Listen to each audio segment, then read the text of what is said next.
Praise the lord. Good morning. దేవుని నామానికి స్తోత్రం కలుగును గాక. ప్రియులారా, అందరూ బాగున్నారు కదూ?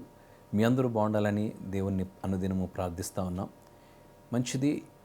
మన వాగ్దానంగా పరిశుద్ధ గ్రంథాలు తెరిచి యెషయా గ్రంథము 3వ అధ్యాయము 1వ వచనాన్ని మనం చూస్తే, ఆలకించుడి, ప్రభువును సైన్యములకు అధిపతియగు యెహోవా పోషణమును పోషణాధారమును. ఆలకించండి, మన పోషణాధారము ఆయనే అనేటువంటి మాటను తెలియజేస్తున్నాడు. పోషకుడు, ఆయన మనల్ని పోషించేవాడు.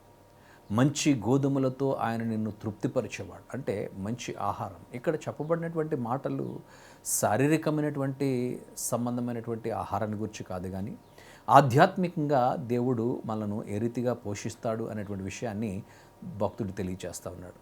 దేవుడు తన యొక్క బిడ్డలను ఆకలి గొననీయడు అని లేఖనం సెలవిస్తూ ఉంది.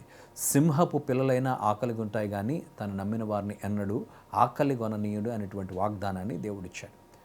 భక్తుడు మాట్లాడుతూ అంటాడు, నేను బాలుడిగా ఉన్నాను, నేను వృద్ధున్నయ్యాను, నీతిమంతులు సంతానము భిక్షమెత్తడం కానీ నేను చూడలేదనేటువంటి మాట దావీదు భక్తుడు తెలియజేశాడు.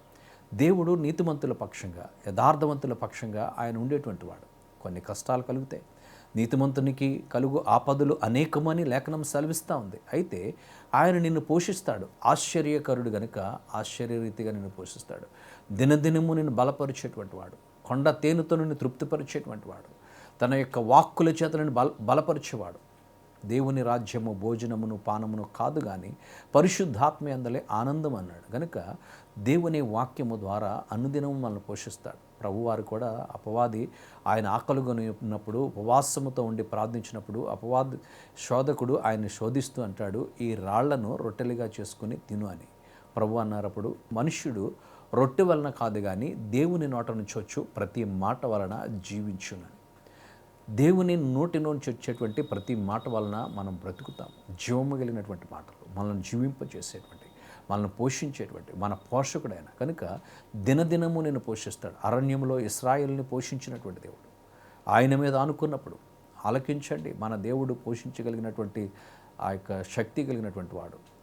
ఆకలి అయినప్పుడు ఆహారాన్ని ఇచ్చాడు, దాహం అన్నప్పుడు బండను చీర్చి నీటినిచ్చాడు వారికి, బండలో నుంచి వారి యొక్క దాహాన్ని తీర్చాడు. అంత అద్భుతకరమైనటువంటి దేవుడు నిన్ను నన్ను కూడా పోషించగలిగినటువంటి వాడు. ఏ పరిస్థితుల గురించి కూడా దిగులు చెందొద్దు. దేవుని మీద అనుకో. దేవుని యొక్క శక్తి సామర్థ్యాల్ని నువ్వు గ్రహించగలిగినప్పుడు, దేవుని శక్తిని నువ్వు ఎప్పుడైతే ఆశ్రయిస్తావో ఆయన నిన్ను అద్భుత రీతిగా ఆయన నిన్ను నడిపించేవాడు, పోషించేవాడు. కనుక దేవదేవునికి మన హృదయాలు అప్పగించుకొని ప్రార్థన చేద్దాం. పరిశుద్ధుడానికి స్తుతులు నాయన, మా పోషకుడిగా నాయన నీవు ఉన్నందుకు నీకు స్తోత్రాలు. మమ్మల్ని నడిపించేవాడు, ఆధ్యాత్మికంగా మమ్మల్ని బలపరిచి దినదినము నడిపిస్తున్నందుకు నీకు స్తోత్రాలు. కొద్ది మాటలు మా వినికిడిలో దీవించండి నాయన. నీ బిడ్డలందరినీ చేతులకు అప్పగిస్తున్నాం, నీ కరుణ కలిగిన హస్తానికి అప్పగిస్తుండగా నీ సన్నిధిని బిడ్డలపై ఉంచి దీవించి వరదల చేయమని యేసు నామమున అడిగి వేడుచున్నాము తండ్రి, ఆమేన్.